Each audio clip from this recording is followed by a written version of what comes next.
Alright, folks, tonight we're diving deep into the strange and unsettling world of the SCP Foundation, specifically looking at SCP-184, the growing home. Picture this. You're nestled in your bed, maybe a soft blanket pulled up to your chin, the gentle hum of your air conditioner or fan a comforting drone in the background. Outside, the world keeps turning, oblivious to the anomalies we're about to explore. Now you might think your house has a mind of its own sometimes, with that creaky floorboard or the way the shadows play tricks on your eyes. But trust me, whatever quirks your place has, it probably doesn't defy the very laws of space and time. Probably. So before you get too comfortable, take a quick moment to like this video and subscribe, but only if you genuinely enjoy the weird and wonderful tales we unravel here. And hey, drop a comment below and let me know where you're tuning in from and what time it is for you. It's always fascinating to see where in the world you all are. Now dim those lights, turn on that fan for some lovely white noise, and let's step together into the unsettling mystery of SCP-184. You find yourself standing before an ordinary-looking, albeit slightly dilapidated, two-story house. The paint is peeling in places, and some of the window frames look a little warped, but nothing screams reality-bending anomaly. It's the kind of place you might pass by every day without a second glance. But this house, designated SCP-184 by the Foundation, is anything but ordinary. Its anomalous properties manifest when it's enclosed within any enclosed structure. Once contained, the interior space of SCP-184 begins to expand, seemingly without limit, creating a labyrinthine and geometrically impossible structure. You take a tentative step towards the front door. It creaks open easily, revealing a hallway that seems to stretch just a little too far. The wallpaper is faded and patterned with a floral design that's somehow both familiar and unsettling. There's a faint smell of dust and something else, something indefinable, almost metallic. You notice that the doorknob feels strangely cold under your touch, even though the air inside feels stagnant and warm. As you venture further in, you realize that the dimensions of the interior don't quite match the exterior. You walk down a hallway that should, by all accounts, lead you to the back of the house, but instead, it seems to curve and twist, opening into another hallway that wasn't visible from the outside. It's like the house is breathing, growing internally in ways that shouldn't be possible. This is the primary anomalous effect of SCP-184, a continuous and unpredictable expansion of its internal space when contained. You reach out and touch the wall. It feels solid enough, plaster over what you assume is wood, but there's a subtle vibration beneath your fingertips, a constant hum that you hadn't noticed at first. It's almost as if the house itself is alive, constantly shifting and rearranging its internal architecture. Foundation researchers have documented rooms appearing and disappearing, hallways leading to impossible angles, and staircases that seem to defy gravity, all within the confines of the original structure. One documented instance involved a team of researchers entering SCP-184 and attempting to map its interior. They used advanced surveying equipment, but their data quickly became useless as new rooms and corridors manifested while they were still inside. The team eventually had to be extracted after reporting increasing disorientation and a growing sense of unease as the house continued to expand around them. You turn a corner and find yourself in a room that seems to have no discernible purpose. The walls are bare, the floor is dusty, and there are no windows. In the center of the room sits a single antique music box. It's intricately carved with scenes of cherubs and swirling patterns. You cautiously approach it. Should you open it? You decide to lift the lid of the music box. A delicate, melancholic melody fills the air. It sounds old, almost like a lullaby from a forgotten era. As the music plays, you notice something strange happening to the room. The bare walls seem to ripple, and faint lines begin to appear, like cracks spreading across the plaster. These lines glow with a soft, internal light, and as they proliferate, the dimensions of the room seem to subtly shift. It's as if the music box is somehow connected to the house's anomalous growth. The Foundation has indeed experimented with objects found within SCP-184, and many exhibit unusual properties, often tied to the spatial distortions within the house. Some items appear to be normal at first glance, but possess unexpected spatial anomalies, like a book that contains an infinite number of pages, or a set of keys that open doors to locations that shouldn't exist within the house's structure. The music box's melody fades, and the glowing lines on the walls dim and disappear. The room returns to its previous state, but you can't shake the feeling that something has changed, that the house has somehow registered your interaction with the object. You wonder if the items found within SCP-184 are remnants of previous inhabitants, or perhaps they are manifestations of the house's strange nature itself. You leave the room and continue down another hallway. This one is lined with doors, each one slightly ajar, offering glimpses into dimly lit rooms. You can hear faint sounds emanating from behind some of them, a soft rustling, a distant whisper, the almost imperceptible sound of something dragging across the floor. It's impossible to tell how far away these sounds are, given the house's distorted spatial properties. You push one of the doors open further and step inside. This room appears to be a bedroom, furnished with an old, four-poster bed draped with dusty velvet curtains. A single, tarnished mirror hangs on the wall, and a small, wooden jewelry box sits on a bedside table. You glance at the mirror, and for a fleeting moment, you don't recognize your own reflection. It seems slightly distorted, elongated, and pale, before snapping back to normal. This unsettling visual anomaly is another frequently reported phenomenon within SCP-184. You approach the jewelry box. Its lid is slightly open, and you can see a glint of metal inside. Hesitantly, you open it fully. Inside lies a single, ornate key.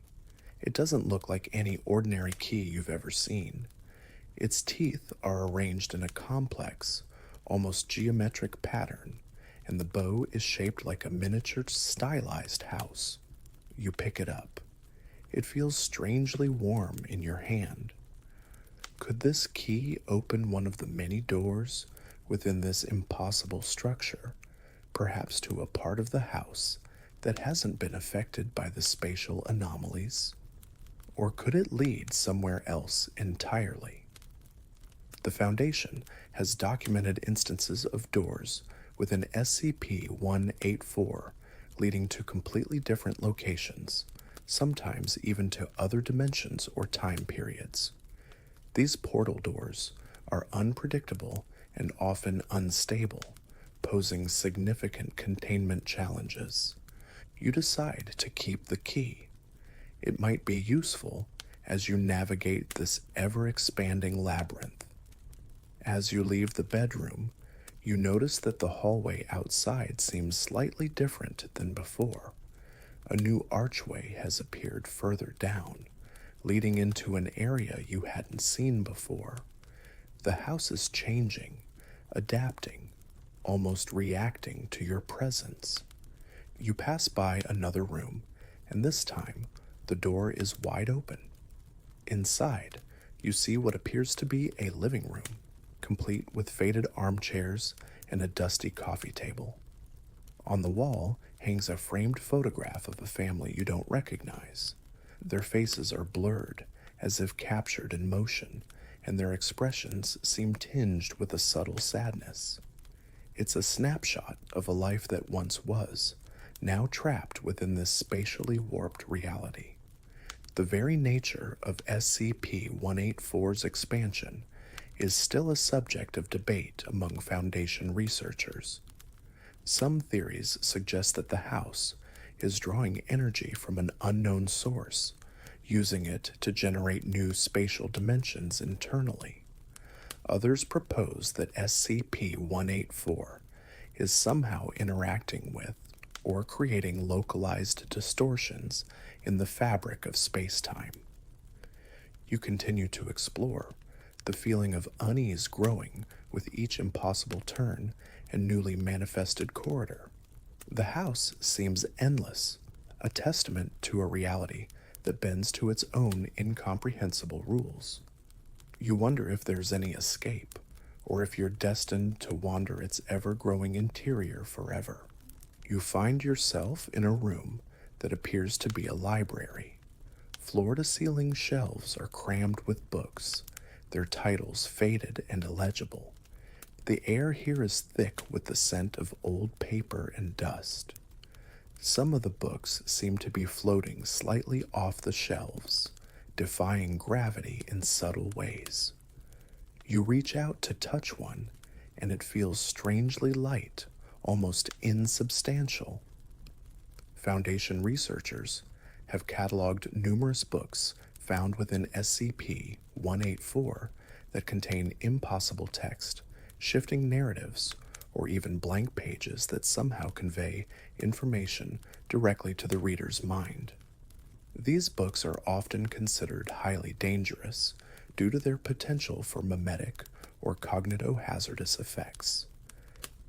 As you browse the shelves, one book catches your eye.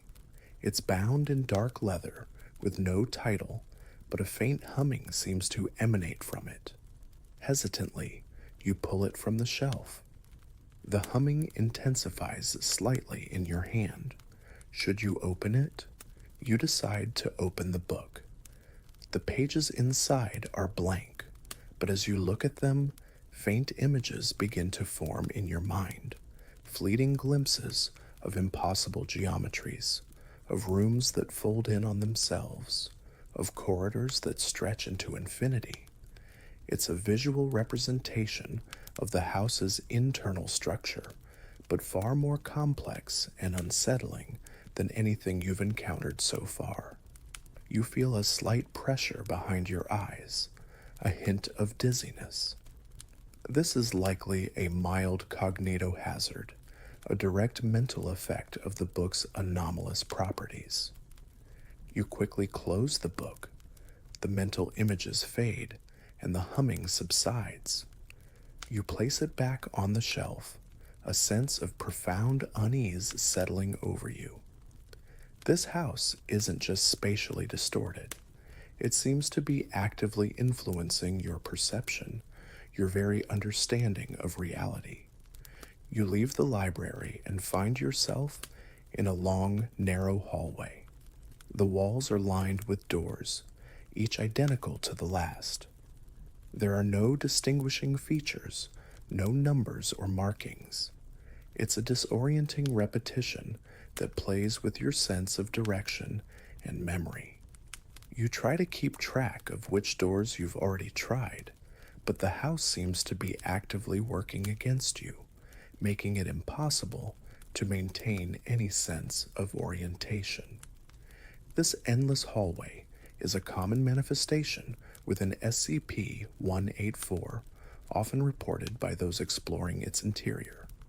It's a spatial anomaly designed to confuse and trap, a testament to the house's unpredictable and often malevolent nature. You randomly choose a door and open it. It leads into a small, circular room with no exits. The walls are smooth and featureless, and the only thing in the room is a single light bulb hanging from the ceiling, casting a harsh, unwavering light. You try the walls, but they are solid. There are no hidden doors or openings. You're trapped. A cold dread washes over you. Is this it? Have you reached a dead end within this impossible labyrinth? You try to remain calm, to think rationally. There must be a way out. You examine the walls more closely, running your hands along the smooth surface. As your fingers brush against one section of the wall, you feel a slight give. It's almost imperceptible, but there's a subtle difference in texture. You push against it, and with a soft click, a section of the wall slides inward, revealing another hallway. Relief washes over you, but it's quickly replaced by a renewed sense of unease. How many more hidden passages and deceptive rooms lie within this house? You step into the new hallway. It's dimly lit, with flickering lights casting long, dancing shadows that play tricks on your eyes. You hear a faint scratching sound coming from somewhere ahead. It's a persistent, unsettling noise that seems to echo through the distorted space. The scratching grows louder as you continue down the hallway. It sounds like something is dragging itself along the floor, its claws or limbs scraping against the surface. You grip the key you found earlier, your heart pounding in your chest. What awaits you at the end of this hallway? You reach the end of the hallway and find yourself facing a closed door. The scratching sound is coming from behind it. Hesitantly, you reach for the doorknob. It's cold and metallic under your touch. You take a deep breath and slowly turn it. You push the door open, and the scratching sound abruptly stops. The room beyond is dimly lit, illuminated by a single bare bulb hanging precariously from the ceiling. In the center of the room, you see it. A large, amorphous mass of what appears to be organic material. It pulsates slowly, and several tentacle-like appendages twitch erratically. The scratching sound, you realize with a shudder, must have been caused by these appendages dragging across the floor. This is unlike anything you've encountered so far with an SCP-184. The spatial anomalies were unsettling, but this feels distinctly biological, alien. Foundation records indicate that SCP-184's internal expansions sometimes manifest with biological entities or materials that defy known terrestrial biology. Their origin and connection to the house's primary anomaly remain unknown. The pulsating mass doesn't seem to notice you at first. Its attention appears to be focused on the far wall, where strange geometric patterns are slowly forming and dissolving. These patterns seem to writhe and shift, almost as if they are alive. You notice a faint, rhythmic humming emanating from the mass, a low thrumming that vibrates in the air around you. You take a step back, your instincts screaming at you to retreat. This room feels wrong, fundamentally unnatural.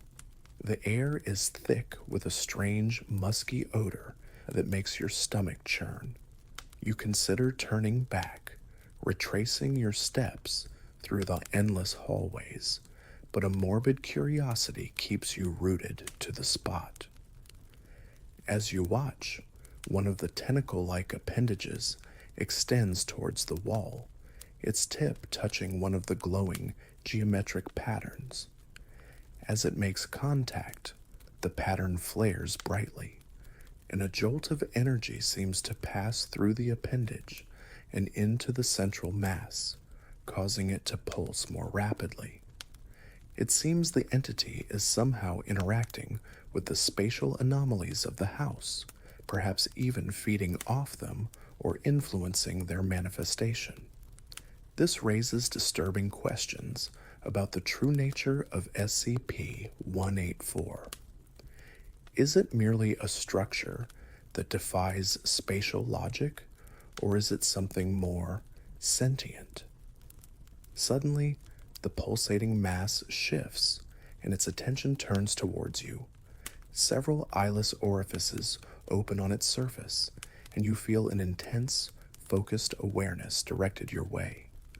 The rhythmic humming intensifies, and the air crackles with an unseen energy. You have been noticed. One of the tentacle-like appendages lashes out towards you with surprising speed. You instinctively duck, and it whips past your head, the air disturbed by its passage, carrying the foul, musky odor. You stumble backward, your heart pounding in your chest. You need to get out of this room now. You turn and flee back into the hallway, the scraping sound of the entity pursuing you echoing behind you. You run blindly, choosing random doors, desperate to lose it, within the labyrinthine interior of SCP-184. The house seems to twist and turn around you, the familiar disorientation amplified by the sheer panic coursing through your veins.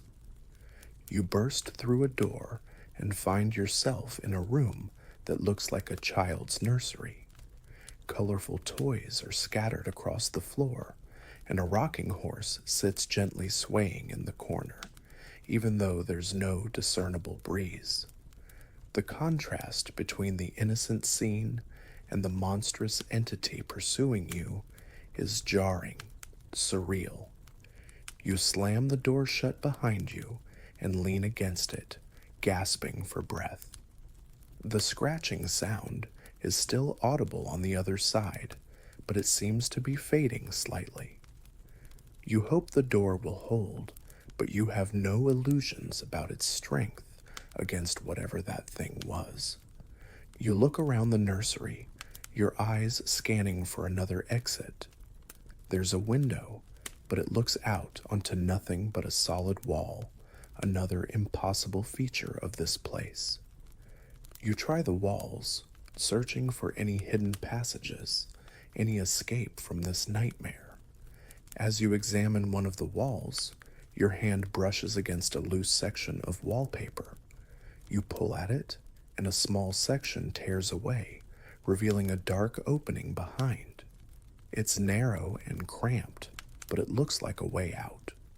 Without hesitation, you squeeze through the opening and find yourself in another, even narrower passage. You crawl forward, the rough plaster scraping against your skin, the musky odor still faintly present, but growing weaker. You hope this leads you somewhere, anywhere, away from the creature in the nursery. The narrow passage twists and turns, forcing you to crawl on your hands and knees. The air is thick with dust, and you can hear the faint creaking and groaning of the house shifting around you. It feels like the very walls are closing in. You continue to move forward, driven by the primal need to escape. After what feels like an eternity, the passage begins to widen. You can finally stand up, your muscles aching from the cramped position. You find yourself in another hallway, this one dimly lit by flickering fluorescent lights. The walls are bare and painted a sterile institutional green. This part of the house feels different, less organic and more functional in a twisted sort of way. You notice markings on the walls, faded numbers and symbols that look like some kind of internal designation. It's possible you've stumbled into a section of the house that was once used for some specific purpose, perhaps even related to its anomalous properties. As you walk down the hallway, you hear a faint dripping sound. It echoes in the silence, each drop seeming to amplify the unsettling atmosphere. You follow the sound and find yourself at the entrance to what appears to be a laboratory. The room is filled with strange equipment, glass tubes filled with unknown liquids, humming machinery with blinking lights, and metal tables covered in instruments you can't identify. There's a faint smell of chemicals in the air, mixed with that persistent, musky odor. The dripping sound is coming from a cracked beaker on one of the tables, its contents slowly leaking onto the floor. You cautiously enter the lab, your eyes scanning the equipment. It looks like someone was conducting experiments here, though what kind of experiments remains a mystery. You notice several notebooks scattered on a nearby table, their pages filled with handwritten notes and diagrams. The language is English, but the terminology is highly technical and often uses unfamiliar scientific jargon. You pick up one of the notebooks and flip through the pages. You see sketches of complex geometric structures, diagrams of energy flows, and calculations that seem to defy the known laws of physics. There are also notes about spatial displacement, dimensional instability, and biological integration. These notes seem to hint at the nature of SCP-184's anomalies, and perhaps even the origin of the creature you encountered earlier. One entry catches your eye. Subject 184B exhibits accelerated growth within geometrically unstable environments. Tissue samples indicate the ink is smudged and illegible, potential for interdimensional transfer. This seems to suggest that the pulsating entity might be connected to the house's spatial distortions and could even originate from another dimension. Another entry details experiments involving the introduction of various materials into SCP-184, noting their subsequent alteration or disappearance within the expanding internal space. One passage mentions the catalytic effect of organic matter on spatial growth, which could explain the presence of the biological entity. As you continue to read, you hear a faint clicking sound coming from the far end of the lab. You look up and see a small, mechanical device with several blinking lights. It seems to be activating. A low hum fills the room, and you notice a faint shimmering in the air around the device. Suddenly, a small portal-like opening appears in the air above the device. It's a swirling vortex of colors that seem to shift and change constantly. You feel a strange pull towards it, a sense of vertigo and disorientation. This must be one of the unstable portal doors the Foundation documented. The portal begins to expand, its humming growing louder. You realize that you need to get away from it before it becomes too large or too unstable. You quickly put down the notebook and back away from the device. As you reach the doorway, you hear a slithering sound behind you. You turn around and see the pulsating entity from the nursery, its eyeless orifices focused on the expanding portal. It seems to be drawn to it, its tentacle-like appendages twitching with anticipation. Without hesitation, you turn and flee from the lab, retracing your steps down the sterile green hallway. You can hear the slithering sound behind you, growing closer. The creature is following you. You reach a junction in the hallway and have to make a split-second decision. To the left, the hallway continues straight. To the right, There's a doorway leading into another unknown part of the house. Which way do you go? You decide to take the doorway to the right. You burst through it and find yourself in a room that looks like an old control room. Banks of outdated computers line the walls, their screens dark and dusty. Wires snake across the floor, and the air smells of ozone and disuse. In the center of the room is a large, circular platform with strange symbols etched into its surface.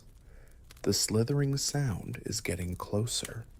You need to find another way out of this room, and fast.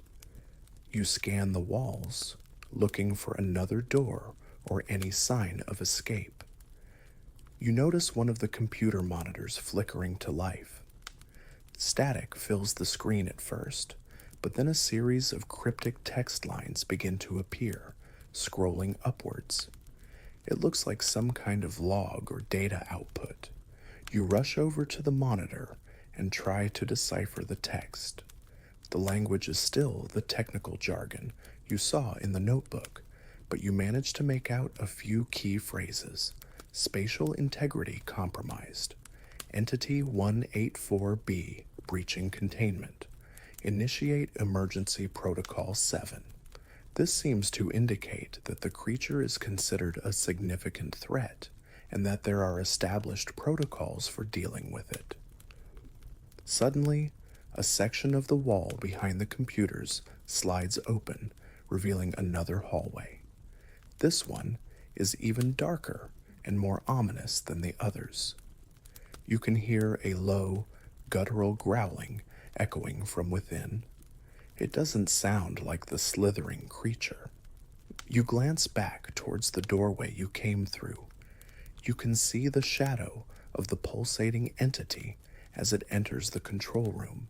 It's getting closer. You have to make another choice: the dark hallway or face the creature.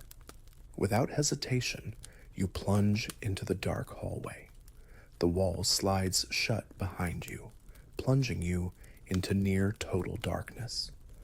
The guttural growling seems to be coming from further down the passage. You can't see anything, but you can feel the cold, damp air and the rough texture of the walls as you stumble forward. The growling intensifies, and you hear heavy footsteps approaching. Something big is in this hallway with you, and it doesn't sound friendly. You try to move quietly, feeling your way along the wall, hoping to find another exit before whatever is down here finds you. As you move further into the darkness, you feel something brush against your leg. It's cold and slimy. You stifle a scream and try to move faster, but the darkness is disorienting, and you keep bumping into the walls. The heavy footsteps are getting closer, and you can now hear heavy breathing. Whatever it is, it's right behind you. You break into a run, blindly feeling your way through the darkness. Suddenly, your hand grasps something metallic on the wall. It feels like a handle. You pull on it, and a small door creaks open, revealing a faint light. You don't hesitate. You squeeze through the opening and find yourself in what appears to be a ventilation shaft. It's cramped and dusty, but at least it's a different environment. You can hear the heavy footsteps and the guttural growling fade behind you. You start to crawl through the ventilation shaft, hoping it will lead you to safety, or at least further away from the horrors of SCP-184. The ventilation shaft twists and turns, and the air grows increasingly stale and claustrophobic. You can hear the faint sounds of the house shifting and groaning around you. It feels like you're inside the very guts of this impossible structure. After what seems like an eternity of crawling, you see a faint light ahead. The ventilation shaft opens into a larger space. You cautiously emerge and find yourself in what looks like an attic. The room is filled with dusty furniture covered in white sheets, casting eerie shapes in the dim light filtering through a single grimy window. The air is still and silent. For the first time in what feels like hours, you feel a moment of relative safety. You stand up and look around the attic. There doesn't seem to be another door, but there might be a way out through the window. You approach it and wipe away some of the grime. Outside, you see nothing. The window looks out onto an endless expanse of swirling colors and distorted shapes. It's not the outside world as you know it. It's the raw, undiluted manifestation of SCP-184's spatial anomalies. You are still trapped within its impossible interior. You turn away from the window, a sense of despair washing over you. Is there no escape from this place? Are you doomed to wander its ever-expanding corridors forever, hunted by its strange and terrifying inhabitants? As you stand there, lost in thought, you notice something on the floor near one of the covered pieces of furniture. It's a small, metallic object, glinting in the dim light. You walk over and carefully pull back the sheet. Underneath, you find an old wooden chest, and lying on the floor next to it is the ornate key you found earlier in the bedroom. Had you dropped it without realizing, or did the house somehow guide it back to you? You pick up the key. It still feels strangely warm in your hand. Could this be the key to escaping this nightmare? You look at the chest. It's locked, with a keyhole that looks like it might fit the ornate key. With a trembling hand, you insert the key into the lock. It turns with a soft click. You take a deep breath and slowly lift the lid of the chest. What awaits you inside? You slowly lift the heavy wooden lid of the chest. Inside, nestled on a bed of faded velvet, lies not treasure or some other mysterious artifact, but a simple, antique-looking compass. Its needle spins wildly for a moment before settling, not on north, but on a point that seems to shift and waver. This is unexpected. You had hoped for a direct means of escape, but this compass seems to point to something else entirely, something tied to the house itself. Could it be a way to navigate the impossible geometry, or perhaps a way to understand its strange rules? As you reach into the chest to take the compass, you notice something else tucked away in a corner. It's a small, leather-bound journal. Its pages look brittle and yellowed with age. You carefully take it out. You open the journal and begin to read. The handwriting is elegant but faded, and the language is formal and somewhat archaic. The entries appear to be the observations of someone who lived in this house long ago, someone who was perhaps the first to experience its strange transformations. The early entries describe subtle anomalies, rooms that felt larger on the inside than they appeared from the outside, hallways that seemed to shift overnight.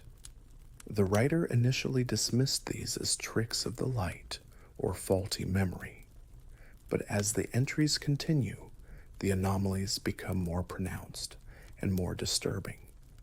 The writer describes rooms appearing and disappearing, doors leading to unfamiliar places, and a growing sense of disorientation and unease. There are mentions of strange sounds, fleeting shadows, and the feeling of being watched. One entry details the discovery of unusual objects within the house, items that seem to possess strange properties, much like the music box and the key you encountered. The writer speculated about the origin of these objects, wondering if they were somehow connected to the house's transformations. Later entries become more frantic and desperate. The writer speaks of being lost within their own home, of the walls shifting and the corridors twisting in unpredictable ways.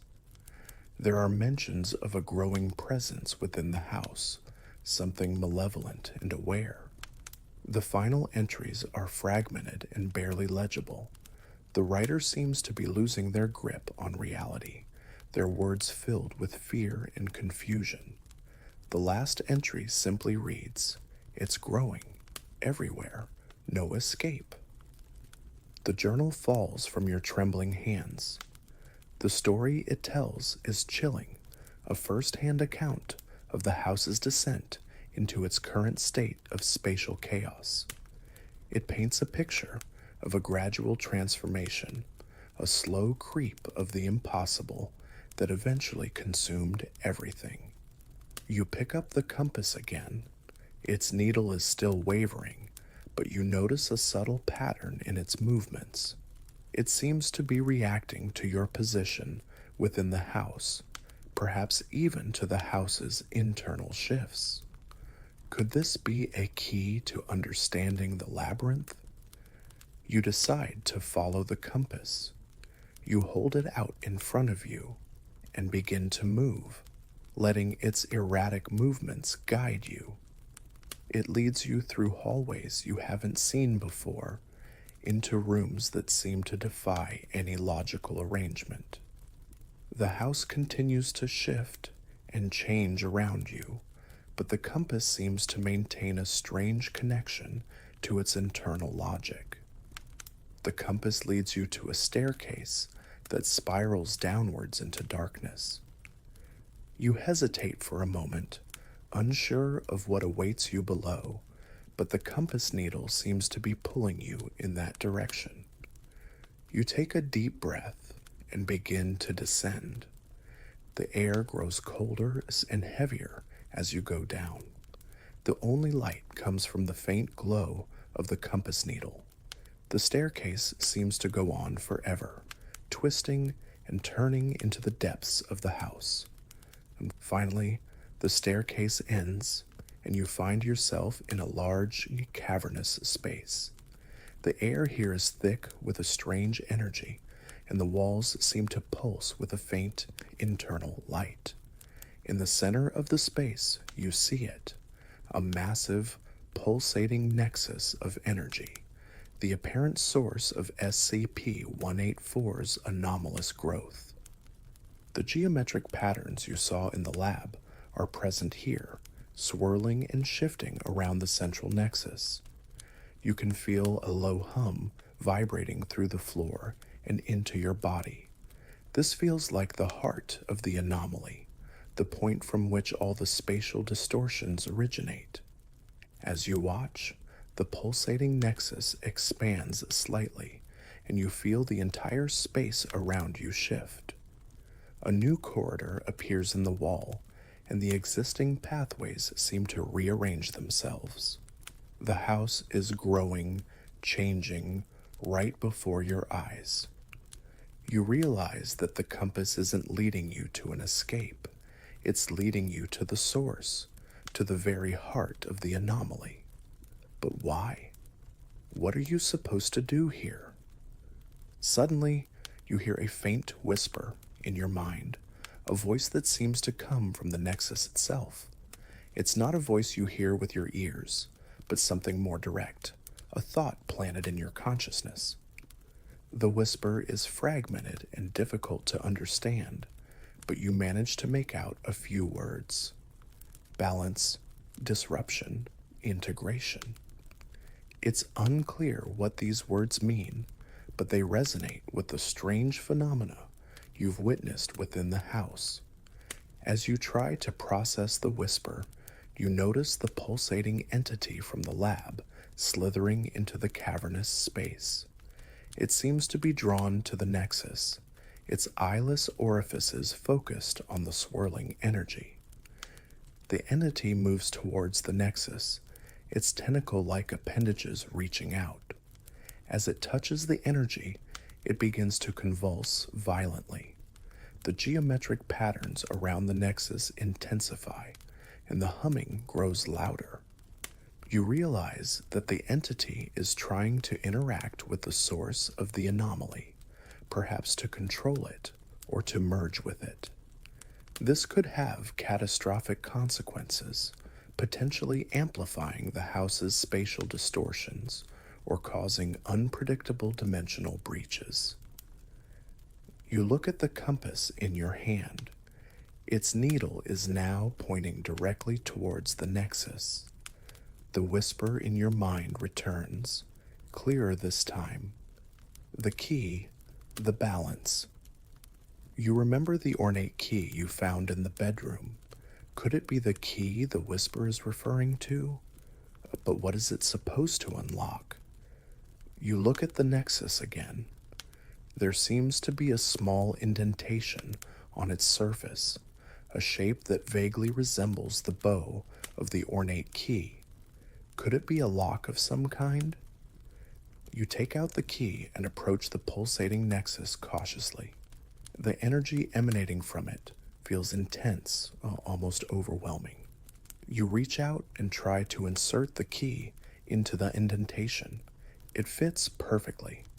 As the key slides into place, a surge of energy flows through it and into your hand. The humming intensifies to a deafening roar, and the geometric patterns around the nexus begin to spin rapidly. The pulsating entity recoils, its convulsing intensifying.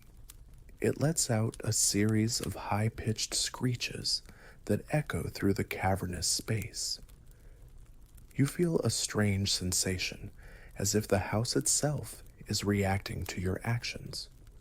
The walls around you begin to shift and change more rapidly than ever before. The very fabric of reality seems to be unraveling. You turn the key. There is a blinding flash of light, and the humming abruptly stops. The geometric patterns around the nexus fade, and the pulsating energy begins to subside. The entity lets out one final, weak screech before collapsing into a still, inert mass. The shifting and changing of the house around you slows, then stops. The cavernous space remains, but the intense energy is gone. The air feels calmer, less oppressive. You look at the compass in your hand. Its needle is now still, pointing in no particular direction. The whisper in your mind is silent.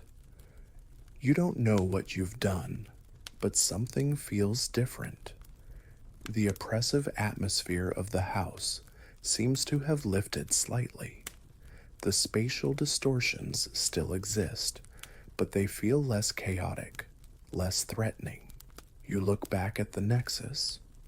The key is still inserted in its surface. You try to remove it, but it won't budge. It seems to have become a permanent part of the anomaly. You don't know if you've escaped, or if you've simply changed the nature of your imprisonment. But for the first time since you entered SCP-184, you feel a glimmer of hope. The house is still strange, still impossible, but perhaps now it is a little less hostile. Perhaps now there is a chance of finding a way out. You turn and look back at the dark staircase you descended. It no longer feels quite so ominous. You take a tentative step towards it, ready to face whatever new challenges await you in the ever-growing home. All right, folks. Tonight we're diving deep into the bizarre history of the SCP Foundation, specifically focusing on an anomaly that might just redefine your snack cravings, SCP-261, also known as the pan-dimensional vending machine. Imagine, if you will, the comforting hum of your refrigerator, the gentle glow it casts in your dimly lit kitchen. Now amplify that feeling of anticipation, that little spark of excitement you get when you reach for your favorite treat. But what if that treat wasn't from this reality? What if it was a sugary, salty, or utterly indescribable concoction from a dimension so alien our taste buds wouldn't even know how to process it? Yeah, you're probably not going to make it through this story unscathed, at least not without a serious craving for something that doesn't exist. So before you get too comfortable nestled in your blankets, take a quick moment to hit that like button and subscribe, only if you genuinely enjoy the weird and wonderful tales I spin here, of course. And while you're at it, drop a comment sharing where in the world you're tuning in from and what time it is for you. It's always fascinating to see the global reach of our little spooky corner of the internet. Now, let the ambient noise of your fan or air conditioner wash over you, dim those lights, and let's embark on tonight's journey together. You find yourself standing in a sterile, brightly lit observation chamber. The air is cool, almost clinical, and there's a faint hum emanating from the far corner of the room. Your attention is immediately drawn to it, a seemingly ordinary vending machine. It's metallic, a bit scuffed around the edges, the kind you might find in a break room or a dusty hallway. But something feels off. The selection of snacks displayed behind the glass isn't quite right. You see familiar shapes, wrappers that hint at something recognizable, but the labels are in languages you've never encountered, symbols that defy any known alphabet. Some appear to be glowing faintly, others seem to shift and shimmer before your eyes. A technician in a white lab coat approaches you, clipboard in hand. He nods curtly. "This is SCP-261, he states, his voice devoid of inflection. "The pan-dimensional vending machine. We've been studying it for, well, quite some time." He gestures towards the machine. It appears to dispense snack items and beverages originating from other dimensions or realities. You raise an eyebrow, a skeptical smirk playing on your lips. Other dimensions? Snacks? It sounds like something out of a low-budget science fiction movie. But the serious demeanor of the technician, the heavy security door you pass through to get here, suggests otherwise. He continues, "The machine operates on standard currency, surprisingly. Any coin or bill inserted will usually result in a dispensed item. However," he pauses, his gaze fixed on the vending machine, "the items dispensed are unpredictable. We've received everything from what appear to be standard Earth-based snacks, albeit with unfamiliar branding, to things that defy categorization entirely. Bioluminescent gels, crystalline structures that dissolve on the tongue with a burst of flavor, unlike anything known, even sentient, albeit thankfully small and docile, organisms that taste vaguely of strawberry. You try to suppress a shudder. Sentient snacks? This is getting weirder by the second. One of the more unsettling aspects," the technician adds, flipping through his notes, "is the apparent intelligence of the machine.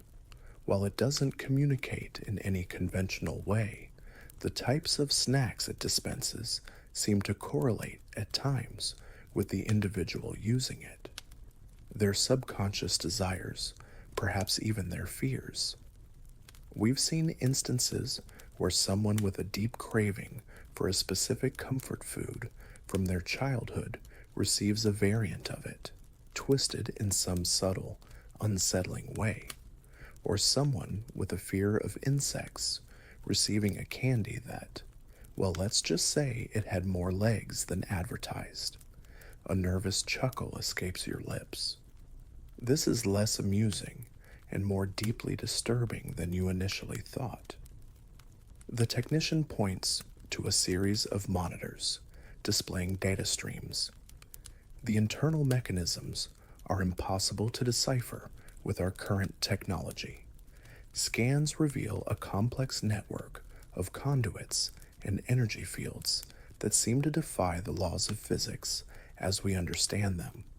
It's as if the machine isn't just storing snacks, it's actively creating or pulling them from somewhere else entirely.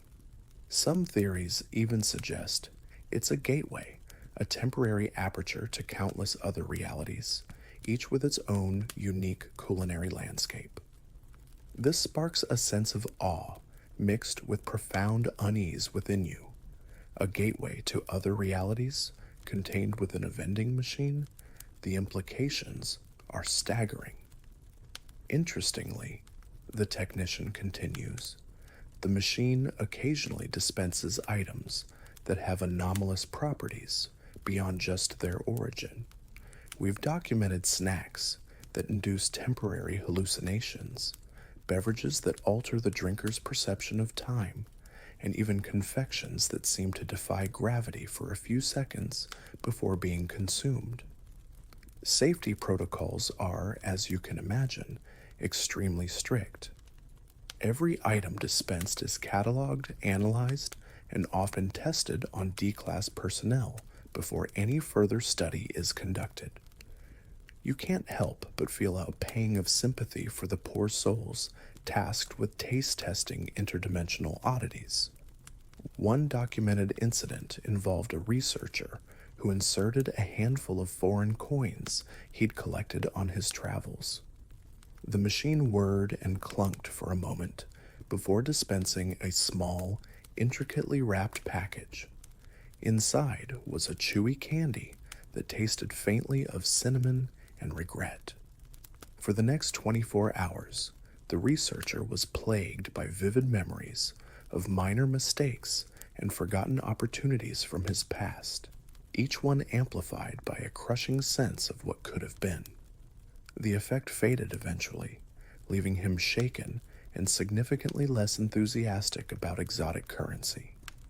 This highlights a crucial and often unsettling aspect of SCP-261, its potential to interact with the user on a psychological level. The technician leads you to a containment log displayed on another screen. Here's a particularly strange one. Agent Nora Sushkirst inserted a $5 bill and received what appeared to be a small, individually wrapped cake. The label was in an indecipherable script, but the cake itself smelled faintly of lavender and ozone. Upon consumption, Agent Galois reported a temporary but intense feeling of déjà vu, a sense of having lived the past few minutes countless times before. Brain scans during the event showed unusual neural activity, almost like his consciousness was looping.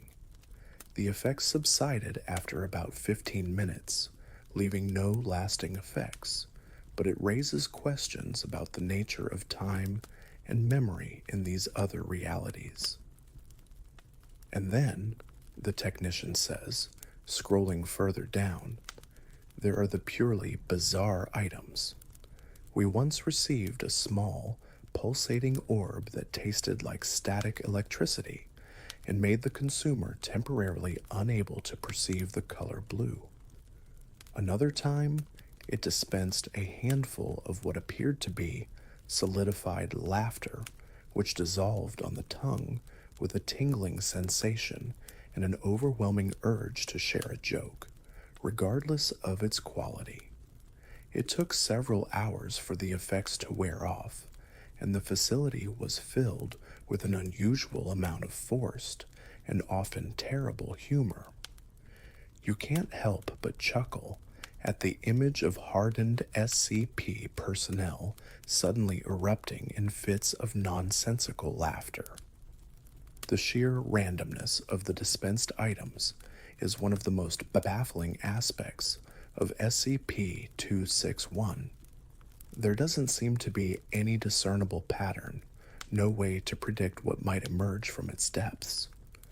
Researchers have tried everything from specific currencies to complex mathematical sequences, all to no avail. The machine operates on its own inscrutable logic, a logic perhaps dictated by the whims of other dimensions or some unknown internal mechanism. This unpredictability makes it both fascinating and incredibly difficult to study. One such incident involved a junior researcher who, suffering from a severe migraine, bypassed security and attempted to obtain a pain reliever from the machine. He inserted his credit card, which surprisingly was accepted, and received a small iridescent pill with no markings. Upon ingestion, his migraine vanished instantly, replaced by a temporary but intense form of synesthesia. He could taste colors and hear smells. While his headache was gone, the sensory overload incapacitated him for several hours. This serves as a stark reminder of the unpredictable and potentially dangerous nature of SCP-261's wares. Another documented case involves a group of bored and reckless D-Class personnel who pooled their meager resources to experiment with the machine. They inserted a variety of items, from crumpled dollar bills to shiny buttons, and received a bizarre assortment of snacks. One consumed a glowing blue gel that temporarily allowed him to see in complete darkness. Another ate a handful of crystalline shards that induced uncontrollable laughter, and a third drank a fizzy liquid that turned his skin a vibrant shade of purple for several days. While none of the effects were permanent, the incident resulted in a significant breach of containment protocols and a stern reprimand for the supervising personnel. The long-term effects of repeated exposure to SCP-261 and its anomalous products are also a subject of ongoing research. There are anecdotal reports of personnel who have worked extensively with the machine developing strange cravings for non-existent snacks or experiencing fleeting sensations of other realities. One researcher swore he could occasionally hear faint, indecipherable whispers emanating from the machine, while another reported vivid dreams of alien landscapes and bizarre culinary creations. Whether these are psychological effects or genuine sensory bleed-through from other dimensions remains unknown. The sheer variety of items dispensed by SCP-261 also raises profound questions about the nature of other realities.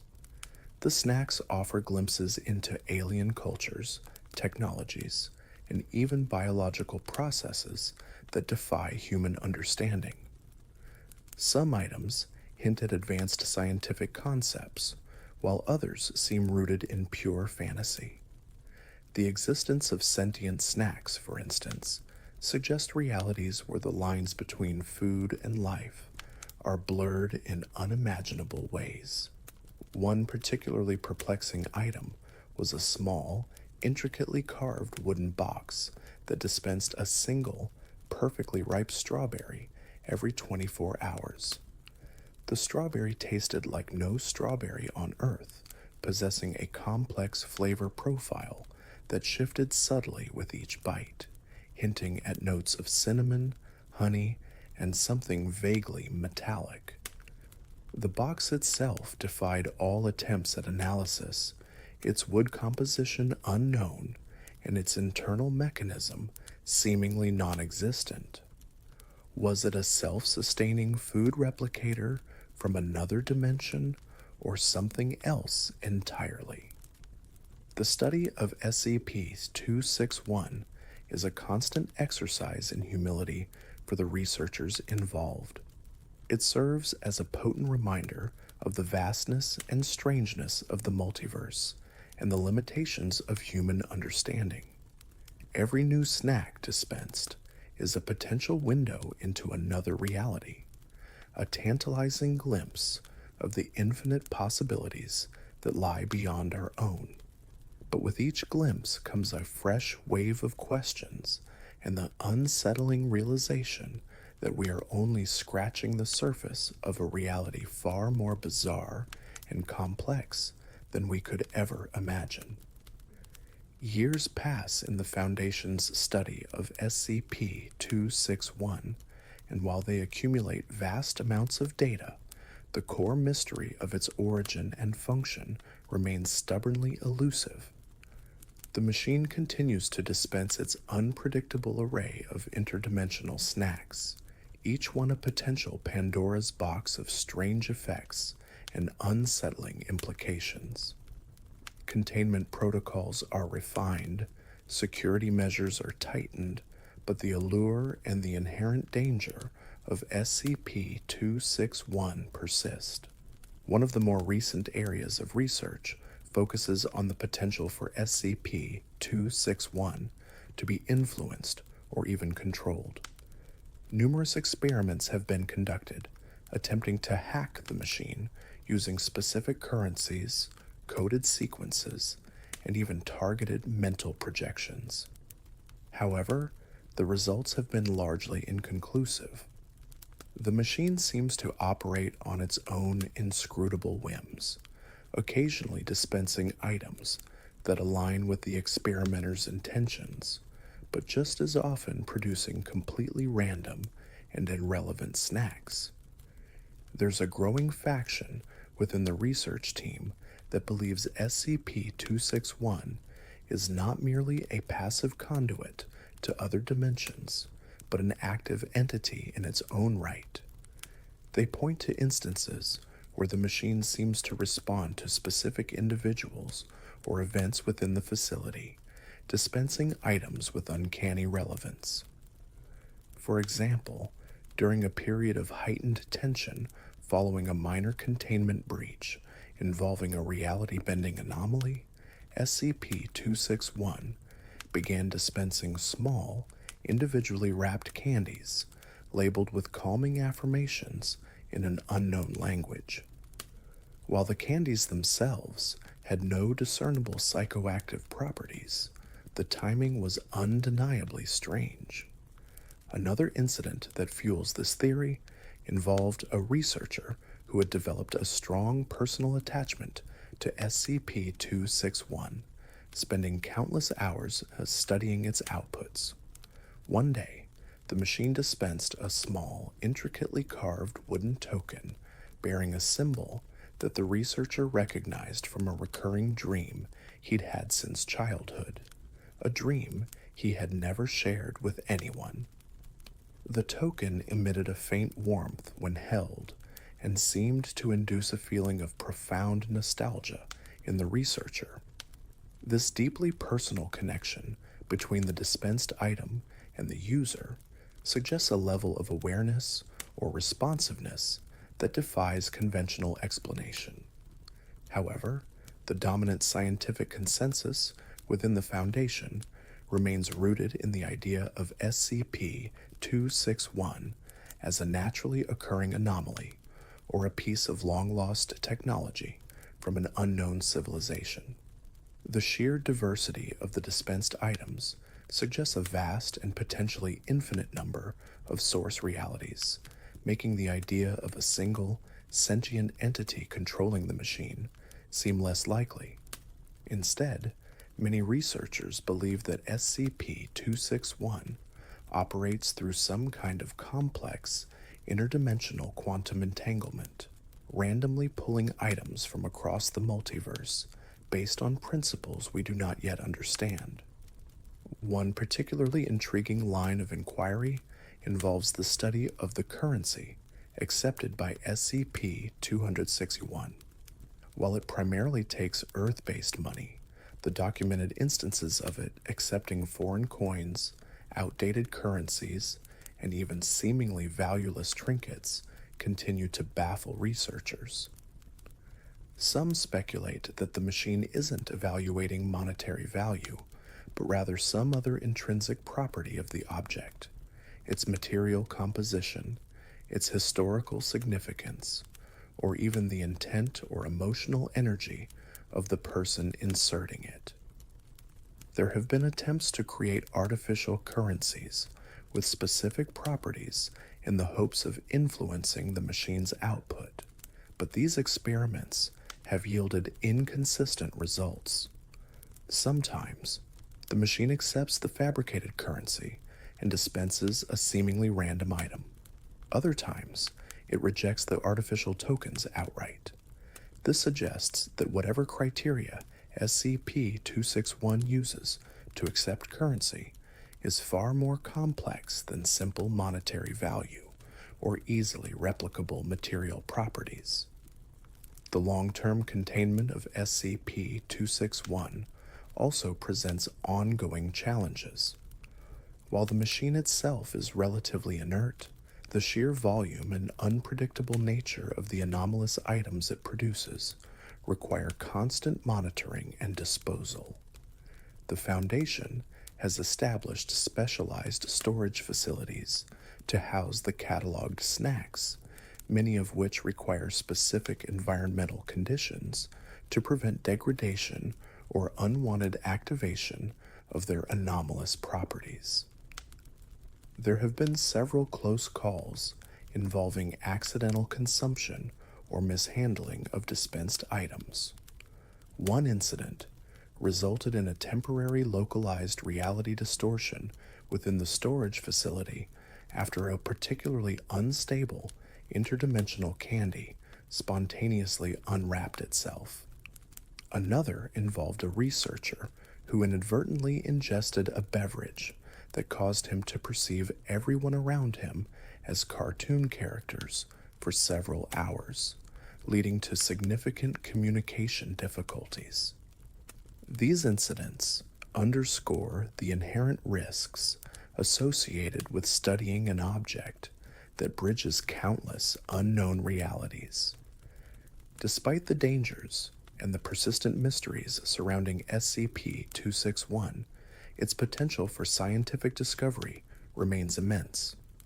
The anomalous snacks offer unique insights into the laws of physics, biology, and even consciousness as they might exist in other dimensions. Each dispensed item is a potential research opportunity, a chance to glimpse the unimaginable diversity of the multiverse. One of the most debated topics among Foundation scientists is the ethical implication of using SCP-261. Is it right to potentially exploit other realities for our own curiosity and gain?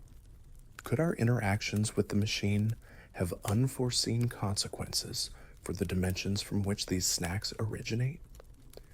These questions weigh heavily on the minds of many researchers, particularly those who have witnessed the more unsettling or potentially harmful effects of SCP-261's offerings.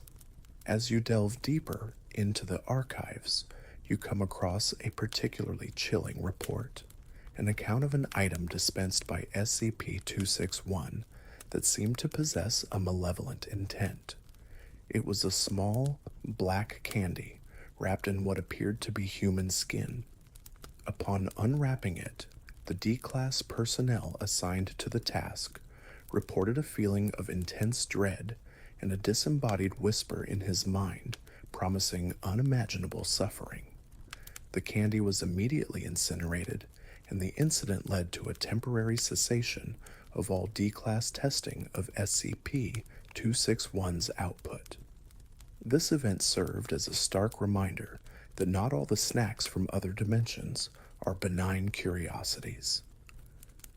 The study of SCP-261 is a journey into the unknown, a constant confrontation with the limits of human understanding. It is a testament to the vastness and strangeness of the multiverse, and a humbling reminder that our reality is but one of an infinite number of possibilities. The vending machine from another dimension continues to hum in its containment chamber, a silent testament to the countless wonders and horrors that may lie just beyond our reach, one bizarre snack at a time. Now, let your breath slow.